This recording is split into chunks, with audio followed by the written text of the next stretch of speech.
we're good now. Perfect. All right. Well, I'm glad we started off on a light foot there. It's fun. So funnily enough, I just found out I'm part of a DG group here where it's called Johnston and Amy. So I might be a Johnston. We'll figure that out. So my name is Justin Newcomer. If you've engaged with our direct mail department here, you've probably spoken to myself or one of my coworkers. I know we have had someone that spoke to, like my coworker Megan or possibly Olivia. But we're the kind of team that you would be speaking to if you're interested in kind of starting a direct mail campaign. So quite simply, what is direct mail? I think you all kind of have a general idea of what that is, but essentially it is a physical correspondence that you send out to potential clients, prospects, donation incentives. It's with the idea that you're trying to elicit some kind of response. That response can be anywhere from buying your service, providing a donation to your cause, signing up for an event that you guys are having. It could be any of these types of things. And the type of piece that you send out could be anything from a simple postcard where you're conveying something pretty quick, like, hey, I'm having an event next week, come visit me. Or it could be something more verbose, like here's a catalog showing all the different types of service offerings that we have to kind of showcase for you. It could even be something as far as like sending out a sample of what you produce. We've had people send out samples of ceramic tiles to kind of showcase what they can offer to clients. So it can be anything that you send out physically to try to elicit that kind of response. Why use direct mail? So tons of forms of marketing out there. Why is direct mail a powerful channel? Well, over half people that engage with direct mail think that it is the reason that they will engage with your business, maybe look up more about you. It's something that they receive that makes them feel valued. Um, almost everyone, and I'd be surprised if anyone here says otherwise, but almost everyone goes home and opens their mailbox when they get home immediately or pretty close to when they get home, right? It's usually the first thing I do before I walk into my house. It's something that you're already going to be in front of them anyway. If you don't have content in front of it, you're just leaving, that potential real estate open for them, right? I engage with it all the time when I get home, and over 70% of people sort through their mail right when they get home. That's just something that you just kind of naturally do. That's kind of ingrained in the American kind of psychology is I go home, I open my mailbox, I grab my mail, I go inside, I sift through my mail, I put aside the ones I'm interested in, I put aside the ones or I toss the ones I'm not. It's already going to happen anyway. So you're just leveraging that ability to be in front of those people at that time. The majority of the people that receive direct mail will download an online offer. By first seeing that mail piece, you're more likely to get them to look up more about you. The first thing I do when I see a mail piece is I go online, look up their website. So, by having that mail piece, you're already in front of them showing off that brand and what you're offering, and just makes you seem more reputable because you're providing them content through multiple streams. Half consumers prefer direct mail. We're going to be touching upon a couple of reasons why, but essentially, how many here gets digital advertisements through multiple channels all day, every day? You go home, you look at your emails, or your work emails, you get all those ads, you've got things in your spam filter, you go home, you watch YouTube, you see ads on that, you go to Gmail, you become almost eye blind to it, is the phrase I like to say. Physical direct mail, it's a form of communication that forces them to engage with your content in some manner, even if it is just them picking it up and then putting it down. They have to spend that time to engage with that content. So you want to leverage that behavior by providing them valued content. Most people act on direct mail immediately, or part of that will also be they go to visit that brand website. I can attest, I personally do this every single time I'm interested in a marketing collateral piece, 100% of the time. I'm going to stop and look up your website and try to learn more about you if I'm interested in your service. So we'll be talking about a couple of things that we can do to leverage this behavior to then hopefully increase your ROI essentially on that direct mail campaign. Some statistics, but over 60%, about 60% of people, of 60% of the volume of your mail is going to be some kind of marketing collateral. I'd like to say that that's probably kind of seesawed down or up, since COVID. A lot less of mailbox is marketing collateral since COVID. There's a lot less, other marketing message in your inbox.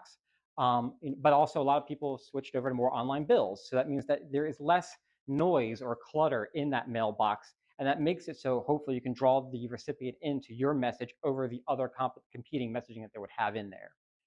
When it comes to response rate and ROI, naturally, a house curated mail list is going to perform the best, right? The type of people that you want to reach out to, or the people that have already engaged with your services. Those are probably the people that are most likely to re-engage with you later.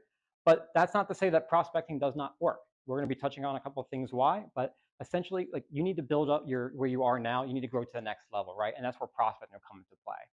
And our direct mail still has the highest ROI of marketing channels, and that's because of a couple different things we'll touch upon, but that's because of the tangibility and the personalization that we can definitely add to it. So, what is direct mail? What makes it unique from other marketing channels, right? It's interactive and tangible. Something I was talking, a lot about earlier today with an individual was, when you look at an email or you look at a digital ad, it's just something that's flat. It's an image, maybe some text content, but it all kind of looks the same. You kind of digest it in the same manner every single time. So again, you become blind to it, or you just start to overlook it. You don't even pay attention to it. Mail is tangible, which means that you can do a lot of things to it to engage with the client or make it more, more appealing to them. I like to use the example of, you know, if I get a scratch and sniff or a scratch off anything in the mail, I don't know who's gonna here will admit to it, but I scratch it 100% of the time. I'm not afraid to admit it. It's fun and engaging. And even as a marketer, I know what it's doing to me, but I still engage with it. If I get a mail piece that has a soft touch laminate on it, has this nice soft feel, maybe fabric feel, I'm going to engage with it because it's different, it's tangible, it's something interactive, something unique. Even things like, augmented reality is a hot topic thing that's been around recently. You can do things like including that in your mail piece. Even things just as like, a nice finish, a glossy finish that makes your images pop. Instead of sending out a flat postcard, that has a nice, great picture of your company, spruce it up with some gloss coating, and that's going to make it pop for those. These are things that people aren't used to seeing in their mailboxes, and by doing that, you're standing out from your competition. Um, then the other benefit is it's targeted and personalized. So we'll be talking about this a little bit here shortly, but you can create your mail campaigns to be a lot more focused down to the ideal candidate individual that you want to relay your message to. I mean, with email blasts and online banner ads that are you're being retargeted on, that's not personal to you outside of it capturing your data and knowing to market to you. It's not going to give you that personal offer that is unique, very much specific to what you're looking for. And other things that we can do is, we're going to capture some data on the individual. What's their gender, what's their age, what's their demographics that we have access to. Let's leverage that information and create a more dynamic piece of artwork. An example I like to give is we work with a spirits retailer, and they're able to capture a data point on what the last spirit that individual purchase was. Then on their next follow-up piece, they send out every month, here's the next offer. They actually have a dynamic piece of artwork on there that alternates depending on what that client purchased. That makes it more relevant and more personal to that individual. They're a lot more likely to engage with that piece because you're speaking to them with what they want to know or what they're looking for, as opposed to you're just sending them a message and hoping that it lands with them. So by leveraging these demographic data points, you can make your mail piece that much more relevant to the recipient, and they're a lot more likely to engage with your messaging. And when it comes to direct mail, it's a very versatile form of marketing. Like I said, with email and digital ads, it is what it is. Everyone knows how it kind of displays on the different channels. They know how it reads. They know what content it's going to be relaying. They know it's going to get you to a website by clicking on it. It's expected. With direct mail, there's so many different forms that you can take in terms of relaying that content to the individual that makes it more unique to them, more engaging to them. Like I said earlier about the sending something as simple as a postcard versus a full-length catalog that really displays your offerings. You can make it, it's a lot more varied in terms of how you can relay your content. I'm just having a simple event and I want people to sign up for it. A postcard's great for that. Low cost, low effort, gets out, it's impactful, gets the information across. But if you're a high-end brand and you really want to display all these different options for clients, then you might want to look towards a more of a catalog or a brochure approach where you can showcase more of your products or offerings, or in that full color imagery. So it's a lot more versatile as opposed to just a flat marketing message, and you can definitely leverage that to make it more engaging for your recipients. And again, there's not as much competition when it comes to direct mail. Your inboxes have gotten a lot skinnier since COVID. The amount of marketing messaging in general has gone down because a lot of people switch digital because of budgets not being sure about, or then there's not knowing how to engage with people because they have no idea where to engage with them. But the direct mail it's always been a strong channel, and by other people dropping their messaging out, that means it's more eyes on your content, and it's that much more impactful for those recipients. So if you're not leveraging that behavior, your competition will be, and you definitely want to be in front of that. So what are some do's and don'ts with direct mail? So if you engage with my department, we'll be going through this with you. Essentially, the first step is you need to define your audience. It doesn't matter how much time we spend on anything else that we'll be talking about here, your content, your call to action, your offerings, your artwork, your imagery, doesn't matter if you're not sending it to the right person. So, but you'd be working with our team, kind of identifying what are the demographics, age, income, gender, what is the geography? Are you looking to send out a national campaign? Are you opening up a new storefront location and you want to send out a 5-mile radius because you know that typically people will travel that distance to elicit your service? These are important factors to make sure you're drilling down to that ideal candidate for your marketing message. Um, other things with the audience is psychographics. So we can actually leverage consumer behavior, purchasing habits. I buy sports equipment, so I'd be more likely to engage with a discount for some of that equipment. You know, you can leverage all these data points that are already being captured anyway. If you're not utilizing them, then you're just kind of wasting your effort in that way. And because we're defining that audience, we can then make the piece personal, like I talked about earlier. We already have we're capturing these data points, age, gender, demographics, what have you. Let's send out a postcard that has different imagery for males versus females, or using our state an example. Maryland is very proud of our flag, very noisy flag. We're very proud of it. So for mailing to mail-in recipients, throw a Maryland flag on there to showcase that you're a Maryland business. Or if you're mailing out of state, maybe include their state flag. Make it more relevant, more personal to them. If you're already capturing information about your audience, whether that be information you might currently have or information you learn from prospecting, leverage that behavior. With today's technology for production and print equipment, it doesn't cost really anything more to have an alternating postcard where it alternates artwork as you're doing the run. As long as we set that up ahead of time, we can have 2, 3, 4, 10 iterations of that postcard that change dynamically based on those demographic filters. It's leaving money on the table. It's easy effort to just increase that much more value to that recipient, make it that much more personal to them. But after you define your audience, you need to make sure you have a clear and concise call to action. Everything else can be great. You can be hitting the right person. You can be providing them amazing content or information about your services. But if they don't know how to reach out to you, or you don't provide them that channel to, how to engage with you, you're going to lose them because they're not going to want to go through the effort of, necessarily going online and digging to your how to contact us page. It's not making the experience easy for that recipient. So you want to provide a clear call to action, which is not just how do you get in contact with me, but give them multiple ways to get in contact with you. I can speak personally. If you only give me the option to call to use your service, I'm probably not as likely to engage with you as a competition that might say call or text or email me, because that's just how I am. Although there are people that prefer to pick up the phone and call. So by not providing that option, you're also leaving those people out as well. So you want to give the most ability to people to kind of access your content the easiest way possible. And the other thing with the call to action is, well, what makes you stand out from your competition? Why should they use you over the similar service in the same location? This is your time to catch them on the hook now and really dig into why they want to use you as opposed to competition. So now that we've done that, we send out the mail piece. We want to drive traffic to your website. And that we're going to be touching upon a lot of reasons why we can leverage that. But essentially, two reasons going to be your attribution and your lift. And we'll go on to some technologies we have in place that kind of help with that. But these days, like I mentioned earlier, consumer behavior, you're going to go to people's websites. I go to a website of anyone I'm interested in. I might even dig around their social pages because people don't only want to engage with a business that offers them a service they're looking for. They sometimes want to engage with a brand or a company that is similar to them or has like values, or at least values they can agree with. So they're going to look you up and look up information about you. You want to drive them to that website so we can leverage that behavior. And finally, running A and B tests. So we've defined everything. We built the perfect campaign. We've identified the audience. We have the call to action. Well, now how do we know what works and what doesn't, right? Marketing, you'd be lucky to get on the first shot the perfect marketing campaign where you have the perfect ROI, everyone's responding. It's not how things work, right? It's all about iterating, improving what works, getting rid of what doesn't. And this could be anywhere from the content, the messaging that you had on there. The call to action could have maybe performed better. The imagery that you supplied could have been different. The audience maybe wasn't the best, or maybe even the timing wasn't the best.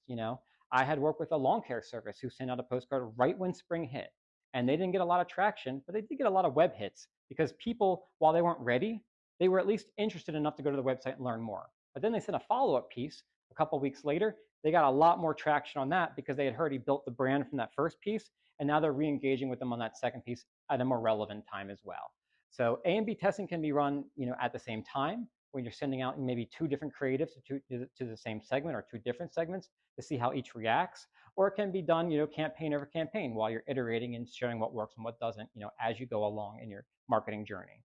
So it's very important to iterate and kind of strip out what doesn't work and add in what does work. And our team can be there to help you through that and guide you on that as well.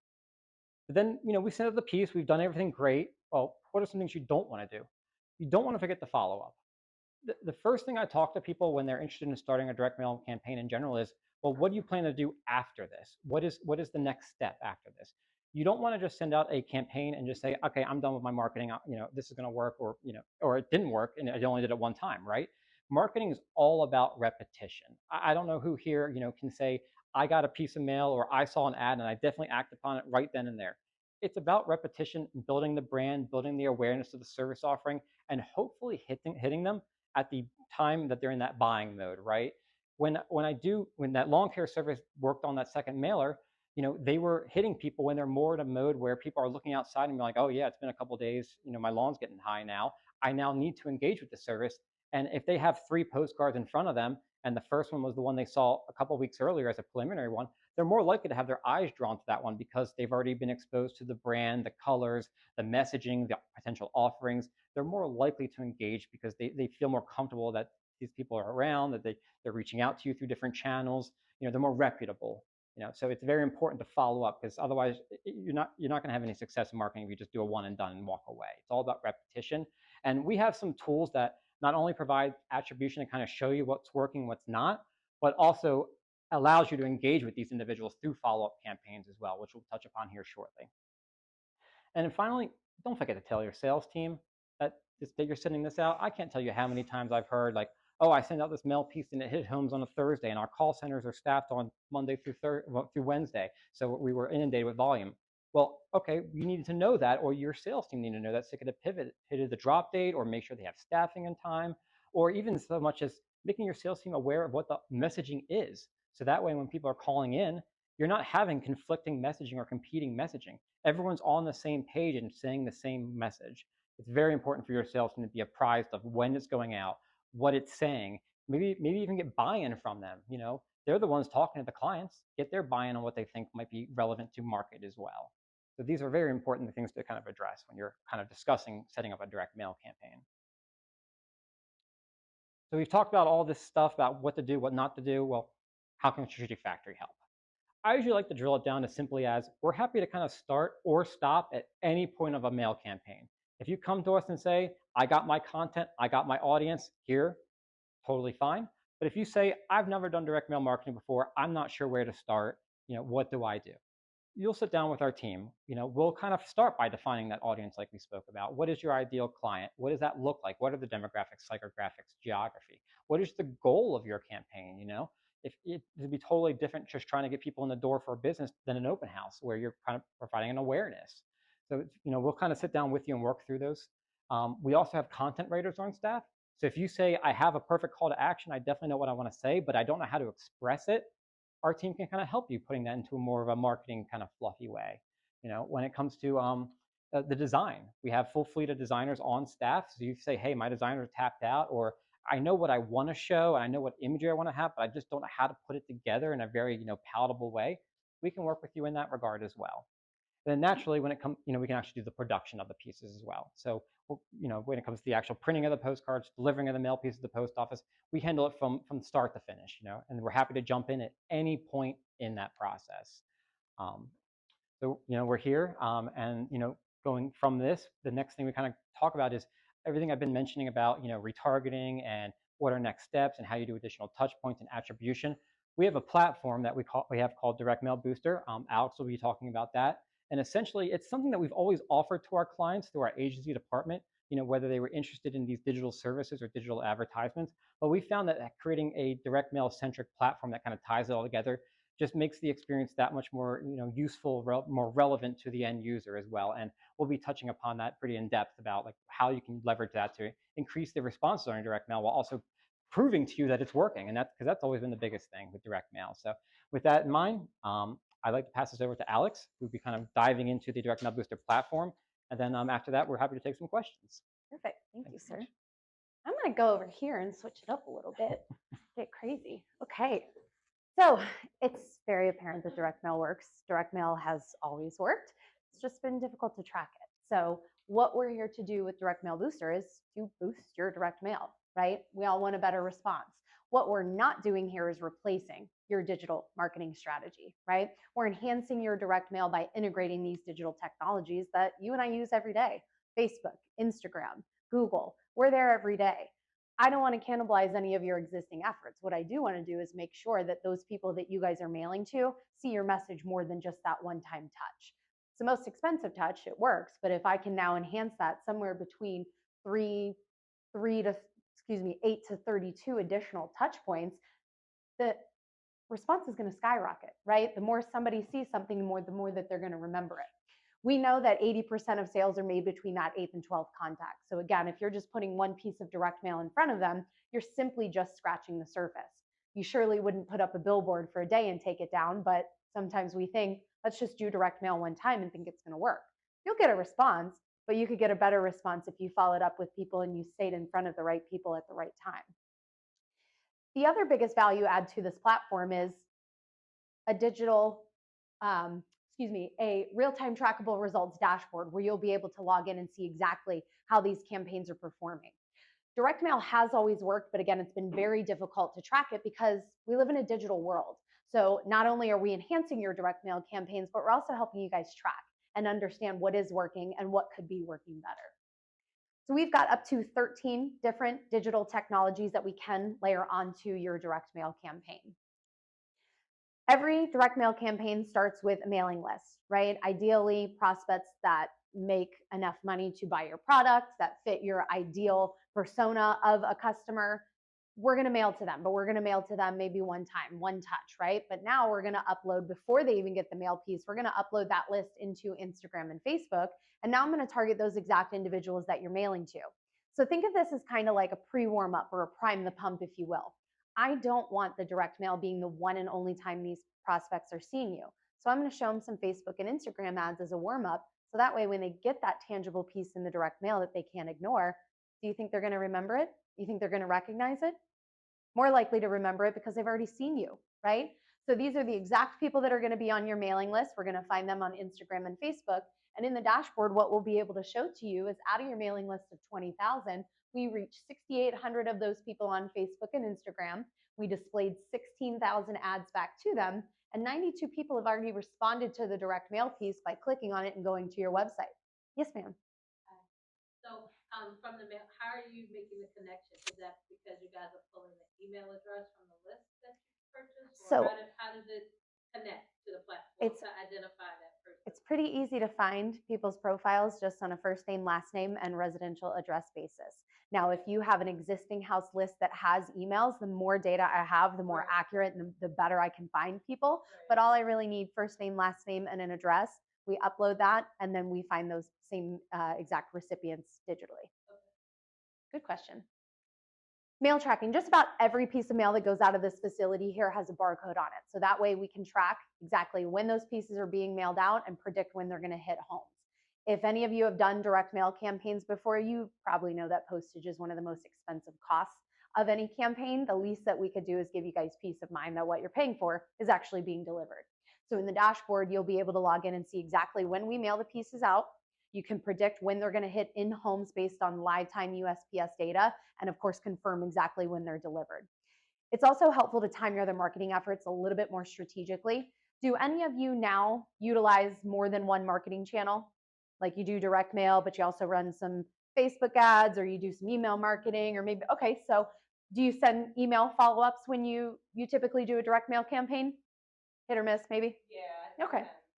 So if you're sending out an email that says, hey, donor, you probably saw us in the mailbox. You wouldn't send that prior to them actually getting it. That would kind of be silly, right? So it helps you time those other marketing efforts more strategically based on when those pieces are actually hitting in homes. QR codes, those have been around forever. If COVID did anything, it was bring those back out of pure convenience. And typically we're used to a static QR code, right? Where we scan it out of convenience, it takes us somewhere so we don't have to type in a URL. That's great for end user, but as marketers and as business owners, what can we do with that data, that quantitative data? There's not much, right? It's great to see 100 people scan my QR code, but what do I do with that? So instead of a static QR code, now we use dynamic or personalized QR codes. So let's say you mail to a list of 20,000 recipients. Each individual postcard will be variably printed with a unique personalized QR code. So mine is different, Justin's is different, yours is different. So that way, when your direct mail campaign goes out, we can actually report to you the physical addresses and names of people that are taking that call to action and making it to your website. What more can you do with that data? You give us the actual email addresses and stuff? We give you the mailing addresses and the names, so you can actually follow up with those that are showing interest versus saying, "Woo, great, we got 100 QR scans, but I can't do anything with that," right? So it's all about attribution. The name of the game is giving you guys the data so you know who to follow up with and what to follow up with them about. How many of you guys in this room have informed delivery through the USPS? Okay, and you ladies, how often do you open that email? Of course you do, right? And for us that have it, our open rate on this is 100% in this room. How many of you guys do email marketing to either prospects or existing clients? What's your average open rate on that? It's about 32%. Well, That's pretty That's good. good. It's pretty good. Yeah, that's pretty good. Okay, yeah, to existing client or existing donors. Mhm, Okay, mhm. that's a pretty good open rate. So average open rates on it are anywhere from 15 and 32 is actually the highest that I've ever heard when I asked that question. I So was gonna say 10 or 15%. is Yep. typical, Yep. right? It's pretty low, and that's okay. You know, it's not the one and only channel. But with informed delivery, these people signed up for this. They want to receive this email, and it's coming from a trusted source. It's coming from the USPS. So the open rate on this is astronomical. So that mail piece that's going out to your prospects, now they're going to see that in the top of that inbox, and there's a little clickable ride-along ad that they can click on to make that donation or to set that appointment. Whatever your CTA is, it's a way for them to digitally engage with your mail piece, and they haven't even gotten the physical, tangible piece yet. So again, what do you think is going to happen when that actually arrives in the mail? They now have 8 touch points, right? So it's all about warming them up. It's all about delivering that message where people are when they're there. So what you guys will be able to see in the dashboard are how many emails were sent to the people on your mailing list, email opens, and then the exact addresses of those that clicked on that ride-along ad and made it to your website. So you have your PQR list that you can follow up with. You now have your informed delivery match list that you can follow up with. And the campaign is just getting started, right? We're not even to the meat and potatoes of it yet. So you already have all these attribution points. Call and text tracking. How many of you guys track calls that come into your organization now? No? Okay. When you guys send out a direct mail campaign or you do any marketing, how easy or how difficult is it for you guys to track attribution? Do you ask people how they heard about you? And typically, what do people say? You're right, right. I found you online. The yellow page is a phone book. What is that? Sometimes you have to talk to a conversation. Right. Mhm. Right, The and actual eventually source they was. just say, oh, I found you online, or I Googled you, or whatever, right?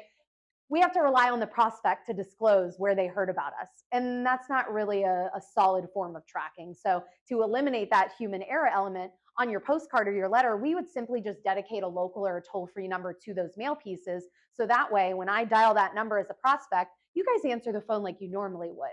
I'm just tracking and recording all those phone calls that are coming through. So now we know exactly where those people heard about you. The only place that phone number existed was on that direct mail piece. So we have a direct one-to-one attribution.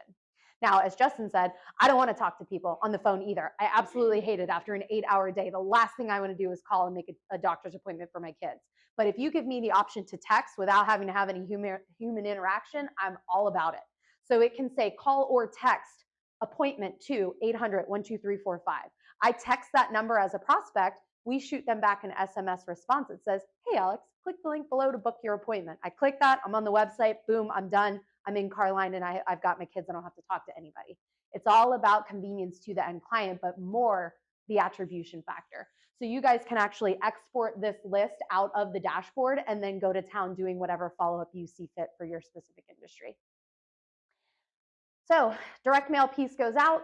Majority of people are going to visit your website. Over 90% of people, that is the very first thing that they do. What happens when they leave your website?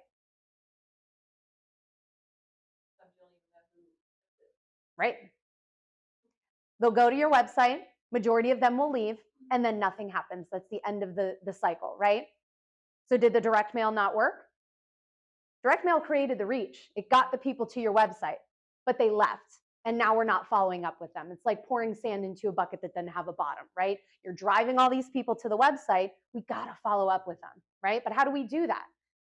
Online follow-up, which are your Google ads. So now when somebody visits your website from either your direct mail campaign or from any other marketing effort in that matter, we're gonna make sure that every single person that visits your website, we put an ad back in front of them that says, hey, you left this in your cart. Hey, you forgot to book your kid's appointment. We're gonna remind them because as consumers, we are inundated. We see how many messages a day? Too many, right? It's You know, we put thousands. those blinders on, but I need to do this, but I forgot about it. So instead of people leaving your website and going over to your competitor, we're gonna keep you top of mind for them, right? So you'll be able to see all of the data in the dashboard as far as how many people have visited your website and left, the ads displayed back to those folks, and people that have clicked on the ad, made it back second, third, fourth, fifth time. Now, what's the last thing that you shop for online? Me? Yeah. Probably clothes on Amazon. Clothes, of course, right? So we all know that abandoned shopping carts. We're kind of pros at this point, right? We'll put it in there, we'll leave, and then it'll say, wait, 15% off or free shipping, right? We still leave, and then we wait for that coupon to come, right? So we as consumers have gotten a lot smarter about how to shop for things because we know if we show some interest, we're gonna get an offer, right? And we want that free shipping and that 50% off. So you can do those exact same things, but again, your direct mail is creating that reach, getting people to your website. We just have to follow up with them and work them through that sales funnel. Now, I could almost assume, or I could almost guarantee that you put those clothes in your shopping cart in Amazon, and when you log back in on Facebook, there it was, right? Siri's listening to me. Now you just went to a website, you showed some interest, and now I'm putting this back in front of you to say, hey, you forgot this, right? It's all about that reminder. So it's about the same message to the same person over and over and over again, creating that true omni-channel experience. And again, it all starts with that direct mail piece. So you'll be able to see how many visitors have left your website, and we found on Facebook and Instagram ads displayed back to those folks, and of course those that are clicking on the ads coming back second, third, fourth, fifth time. Now, something I want to make very clear. This is not to replace your existing digital strategy, and this is not meant to replace your direct mail campaign. It's not pick one, it's not pick the other, it's combine those two efforts together, and that's where you're going to see the maximum response. Now, lead match. Lead match is the crux of the whole direct mail booster platform, and what this does is now come in and identify residential addresses for people that are abandoning those shopping carts. It tells you with 95% accuracy who was on your website, what they were looking at, how often they were on those pages, and how much time they spent. So now you put that dress in your shopping cart and you leave, I have your residential address, so I can put a personalized postcard back to you with that dress and say, hey, here's your dress that would look great on you. Here's 50% off and free shipping with a QR code. Do you think you're more likely to scan that and make it back to the site and buy it? Of course you are, because you're already interested in it, right? So it revolutionizes the way that we think about doing direct mail. Instead of the old spray and pray approach, follow up with the people that are right in front of you. Does anybody know how many people are on their website, maybe on like a monthly basis, if you had to guess? A lot, right? A lot. And how many of those people are actually converting? Very few. Not enough, right? So now you guys can identify those residential addresses, and the idea is put that message back in front of those people who are most likely to utilize your product or service when they're in that buying motivation. Now, how many of us have been on YouTube before? Of course we are. And how many of us get so annoyed with that video that comes up, and as soon as that little skip button comes up, we skip right past the advertisement, right? Of course. So now that advertisement can be you. So you want to put that message in front of those people where they are, when they are. So YouTube ads is also a part of the platform that we can get in front of those people. And I'll tell you, video is the king of all digital content right now. So like for a nonprofit, tell people your story, get them to experience that instead of just saying, hey, donate now and here's a picture of, you know, whatever, right? Give them a personalized experience. How many of us have a Gmail account? You do? Okay. Have you ever logged in on a desktop and saw the top two little emails, but they're actually ads for brands? trying to reach out to you. Next time you log in, take a look at it. But basically, anybody on your mailing list that has a Gmail account, we can also put those digital emails in front of them. The idea is to get them to click on it. Yes. Mhm. Okay, Yep. It'll say little ad, but then Yeah. it'll kind of be in bold. It's in either the first or second spot. Yeah, we can also get into that space. Now, geo-targeting. Have any of you ever heard of geo-targeting? I know you've experienced it. Okay, so when I touched down from Tampa here, the very first thing that I saw when I opened up my Facebook was an ad for Camden Yards, right? They're out of town today, tomorrow, so I don't know why they're promoting to me, but I am in their opportune area, right? The opportune time for me to get to Camden Yards would be now, not when I fly back to Tampa. So for you as a nonprofit or whatever other organization, when people are in your service area, promote to them. But these aren't people that you mail to because maybe they live out of state, right? It's extending past your mailing list and getting in front of as many people as you possibly can. So that's through Google. We'll geo-target people that are within a specific area, but we'll also do that same tactic on social media. So same cohesive follow-up. We identify those people, Facebook and Instagram, if they're in our targeted area, and then as soon as they leave, they're gone, they didn't convert, we'll go back to the mailing list. Have any of you used geo-targeting tactics before? I've used it more so for mobile apps. Yeah. Okay, perfect. Now, addressable geotargeting kind of takes geotargeting to the next level. So instead of identifying everybody within a specific area, now we're geotargeting just on the household level. So this works really well for certain industries that we've got some privacy restrictions like financial, health-related, anything faith-based. We can't always utilize cookie-based retargeting with privacy restrictions. So we get around it here because we're identifying people within a household. So for instance, say my kids are 16, 17 years old, colleges are reaching out to them left and right. They're mailing to Bryce. You think Bryce is checking the mail? No. Who's making that decision? Me and dad, right? We'll give him the opportunity to, but we're fronting the bill. So now in the household level, you can reach mom, you can reach dad, you can reach all the smart TVs that are within that household. Instead of just putting one piece of direct mail to them, you now have more eyes on that product or service. So it's reaching out to more people than just that individual that you sent the mail piece to. Now, hopefully, you can see the apparency in the benefits of Direct Mail Booster, but if you can't, all in all, direct mail works, but direct mail works better when you integrate extra touch points and you track it. If you have no way to track and you don't know what's working or what's not, you're simply throwing money against the wall and seeing what sticks.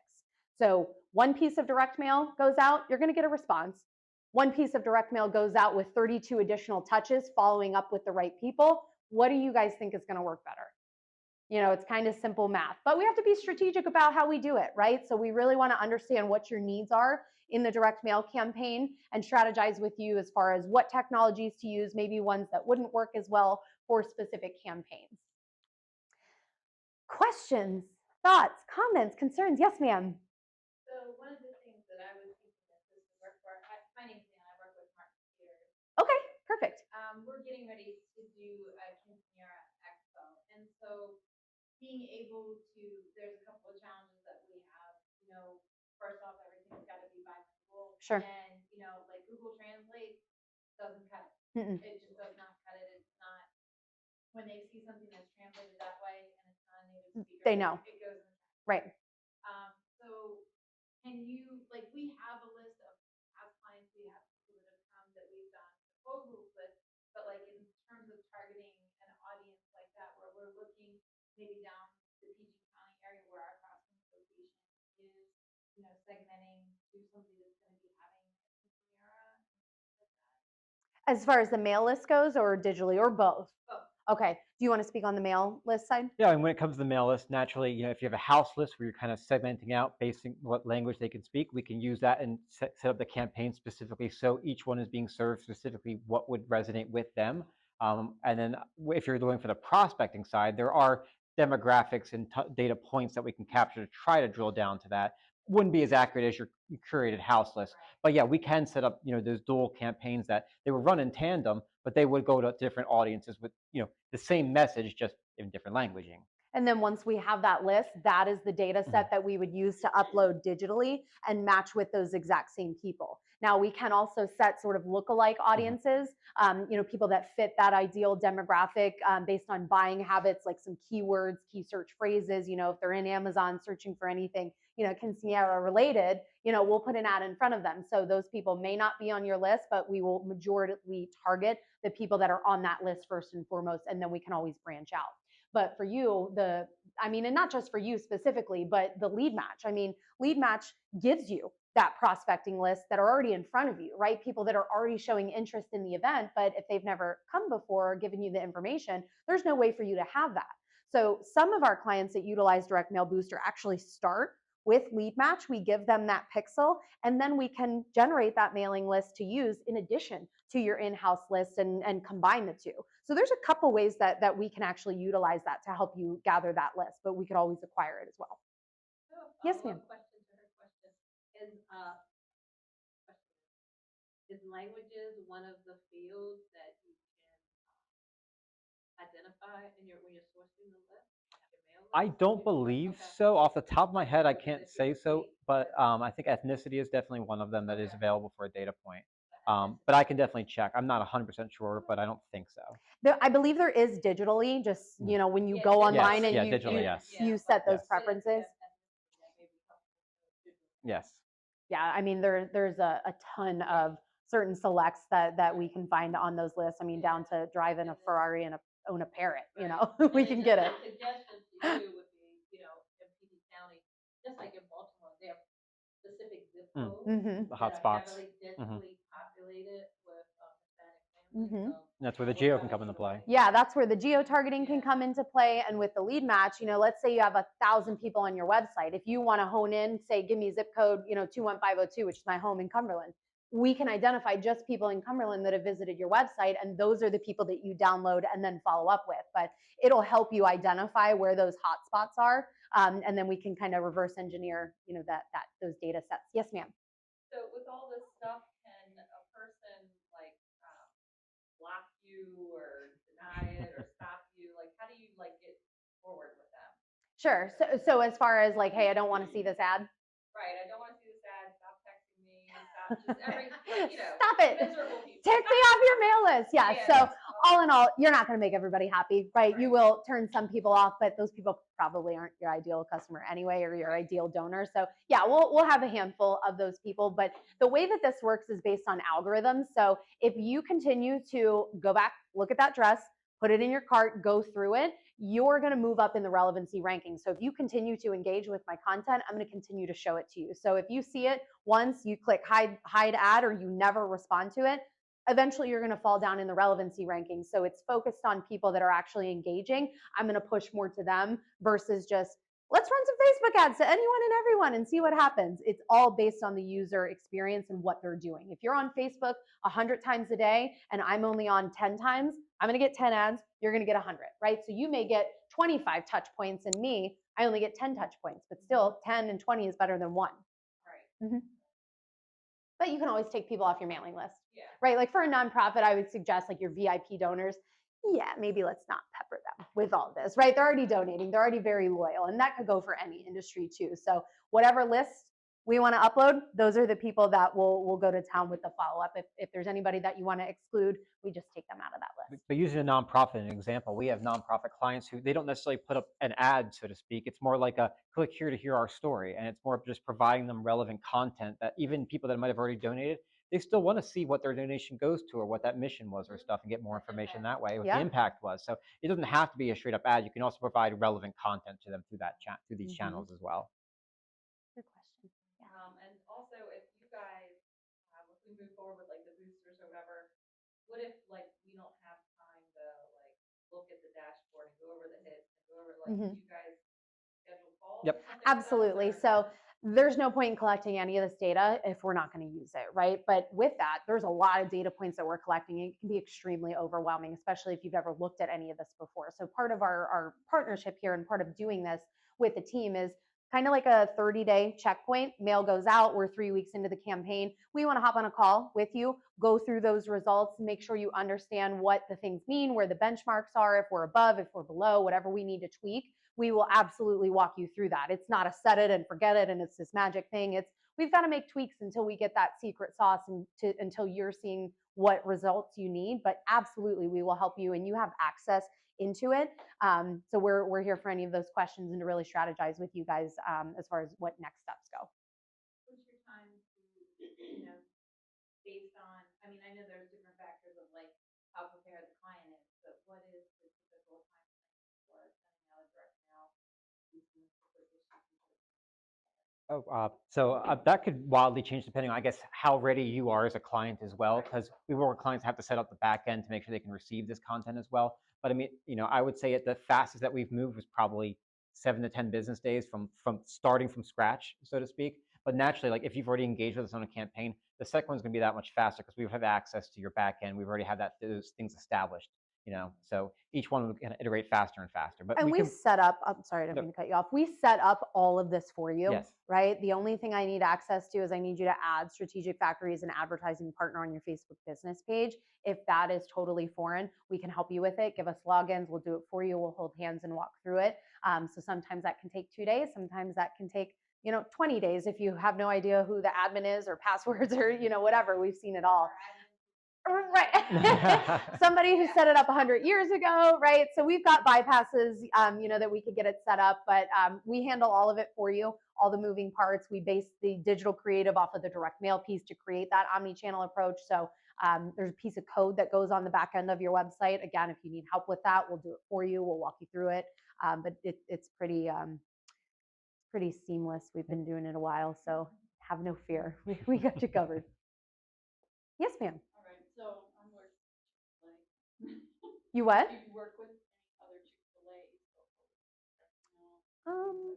I can't say necessarily. I mean, we work with some, not Chick-fil-A, but we work with franchises or things in similar positions. But I can't say we at least do a direct mail for Chick-fil-A. I know we've done other work in other avenues for them. Right, so related to that, we haven't really done direct mail for a long time. Sure.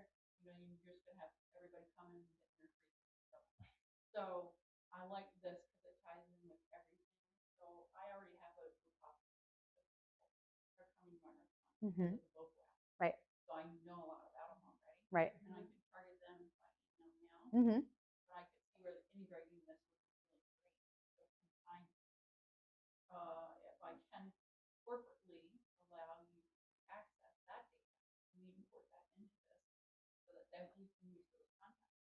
I would say if there's a way for you to export that like in an Excel file, we could absolutely use that data set to kind of connect all these points here. Now, as far as kind of like APIing this platform into the app, that's probably far-fetched, but we can any data that you can extract, we can use it, upload it in. That's how the whole thing starts, right? Is with that physical list and the digital creative. So whatever data you can get and provide us, great.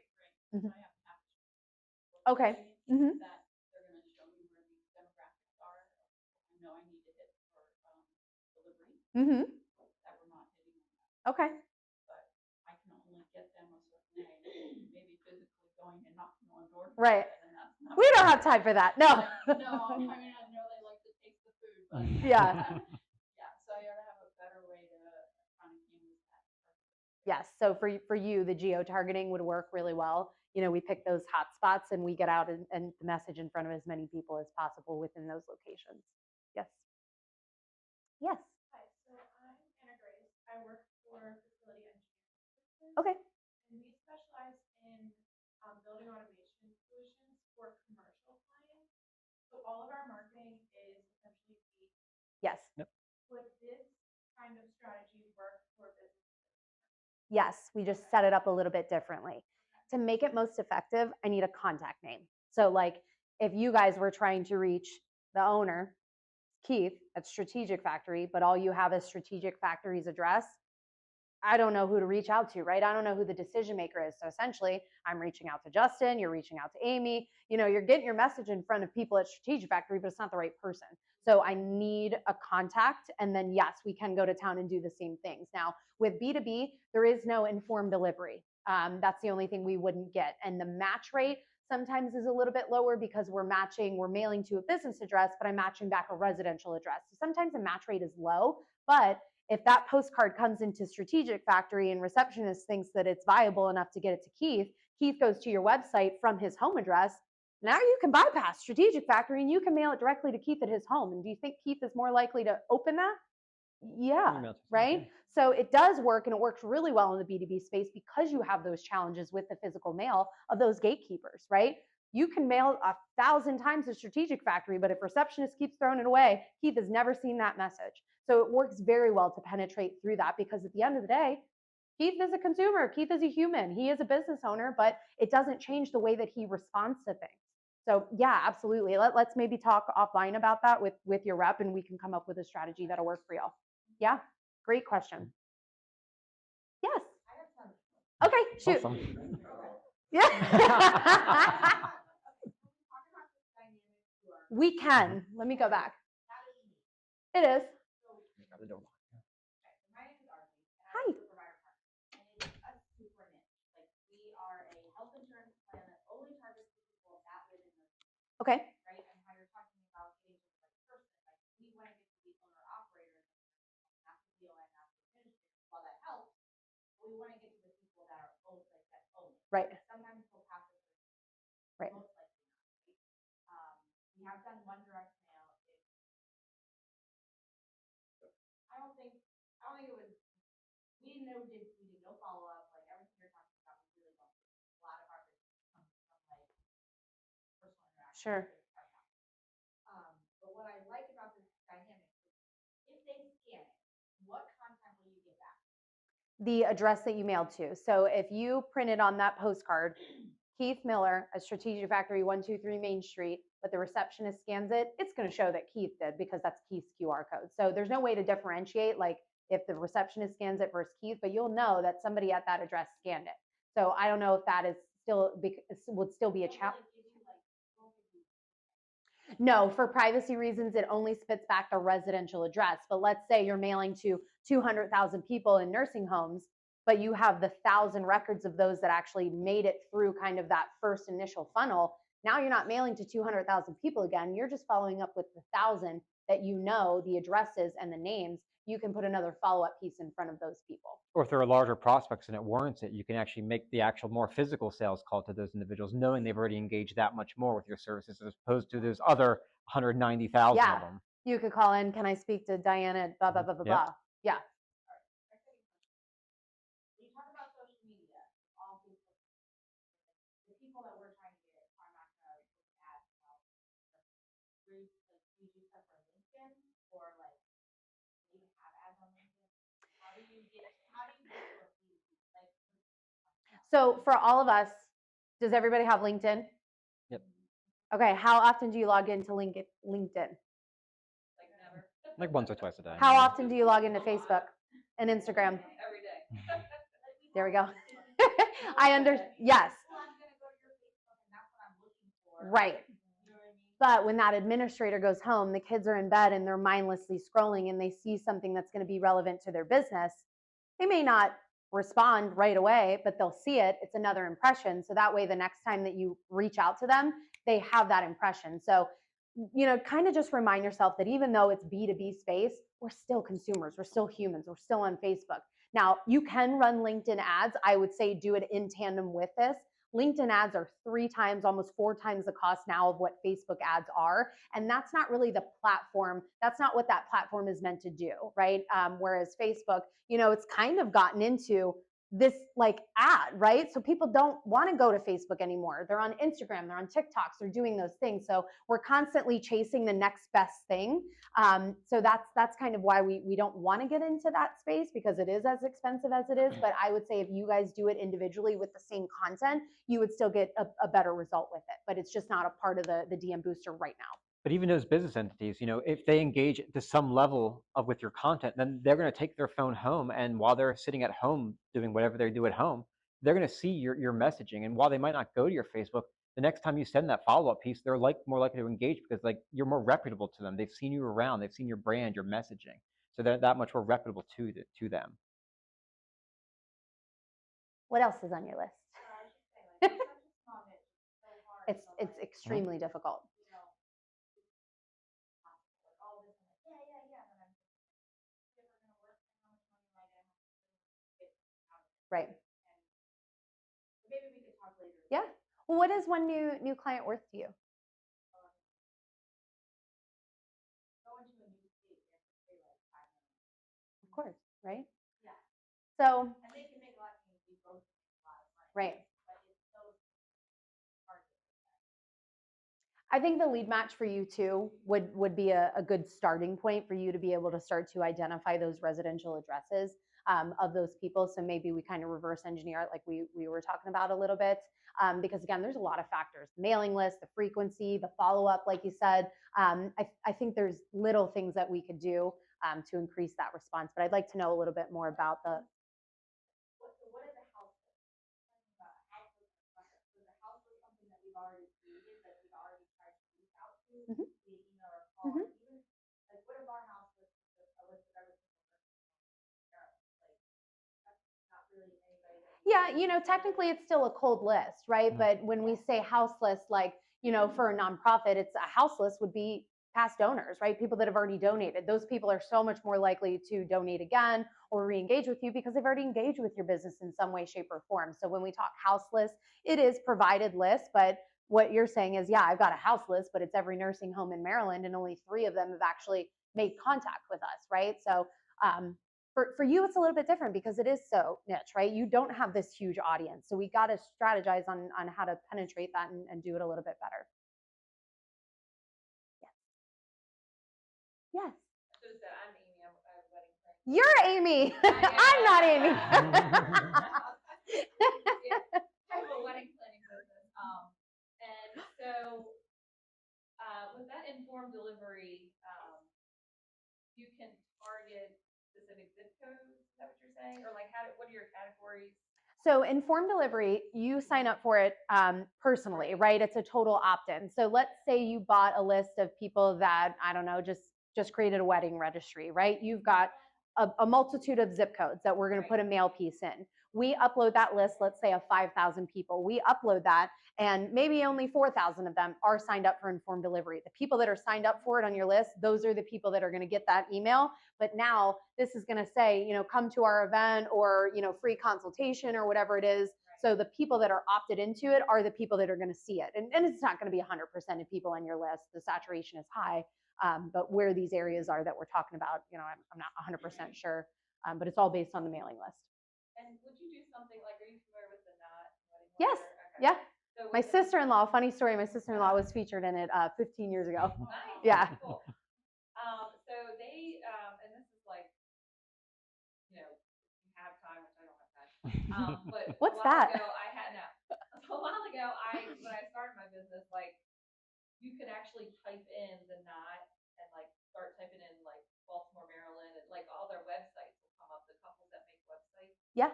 So you do anything like that interacts with like a specific like app or website that you can pull that's like public knowledge?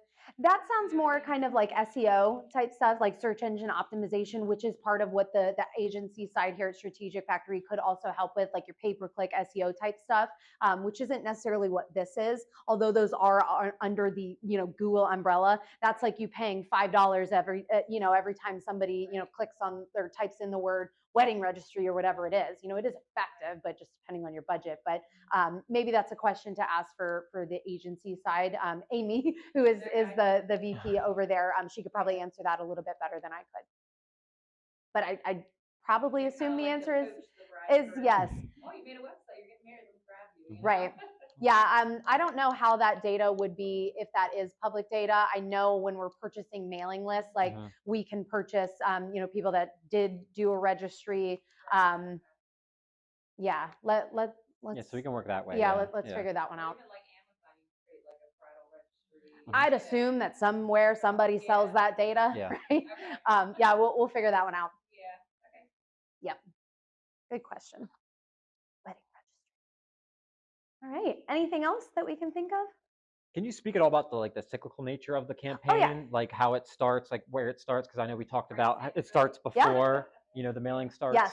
So a direct mail booster campaign runs for about 30 days. So let's say we mail out tomorrow, which is June 9th. So June 9th, mail goes out. This campaign will run, all of these touch points will run until July 9th. Come July 9th, We want to hop on that strategy call, review those results, look into the dashboard, and then at that point we can decide whether we want to mail again, whether we want to grab our leads, whether we want to continue kind of just the digital side in a maintenance mode, or if we want to do absolutely nothing because our event's over, we met our goal and we exceeded it. So typical campaign runs for 30 days, but if you do multiple mailings, that just rolls over.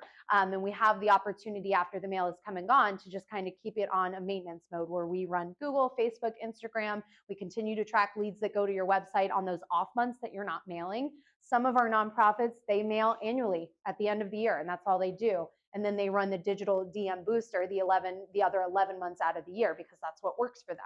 So it's malleable based on what your needs are, based on what the goals of the campaign are. And as far as pricing goes, if you've done digital marketing before, I think you'll be pleasantly surprised at how cost effective this is. Even on our lowest volume quantity, you're still in less than the cost of a stamp for all 8 technologies to run for that 30-day period.